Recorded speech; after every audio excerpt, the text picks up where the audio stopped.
এই তো দিলাম। ও ভাই কানাই, আমি যা দেখছি তুমিও কি তা দেখছো? ও মা, জমিদার মশাই দেখছে আগুনে পড়েনি। ওরে, কে কোথায় আছিস রে? আমার বাবু বেঁচে আছে, মরেনি। রক্ষে কর, রক্ষে কর। এ কি জমিদার মশাই দেখছি সীতার আগুনে পুড়ছে না। ওরে বাবা, এ তো জ্যান্ত মরা মনে হচ্ছে। না বাবা, আমি আর এখানে নেই।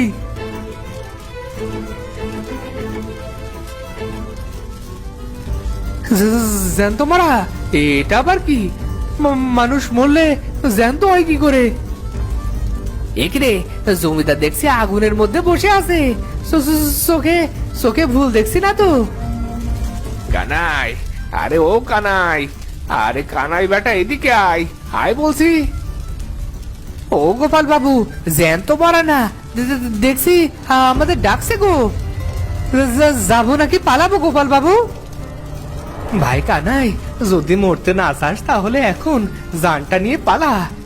এই যে জ্যান্ত মরা, না বাবা, তোকে বলে লাভ নেই। আমি গেলাম রে, গেলাম। বেঁচে থাকলে পরে দেখা করবে। ও গোপাল বাবু, আমায় ফেলে যাইয়েন না, আমাকে ফেলে যাইয়েন না গো।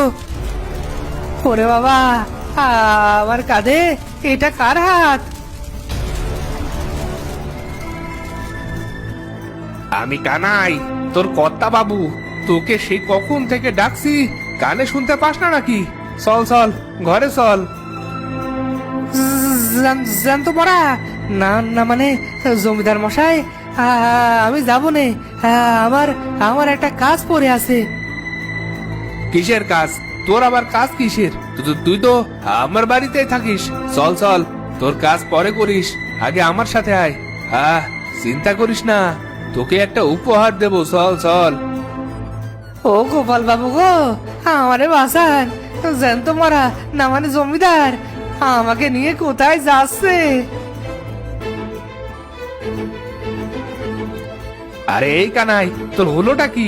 পাগলের মতো কি যাতা বলছিস? বললাম না চুপ করে চল আমার সাথে। ও বাগো, ও বাবা গো, কোথায় তোমরা? দেখে যাও, তোমার ছেলেকে জ্যান্ত মরা মানুষ কোথায় নিয়ে যাচ্ছে গো। আরে আরে, দেখো দেখো, জমিদার মশাই আবার জ্যান্ত হয়ে গেছে। হায় রে কপাল, সুখ বুঝে আমাদের কপালে আর সইল না। তার বলো না গো, জমিদার মশাই এখন থেকে আবার আমাদের ওপর জুলুম শুরু করবে। হায় রে কপাল, এক সুখ বুঝে আর পেলাম না।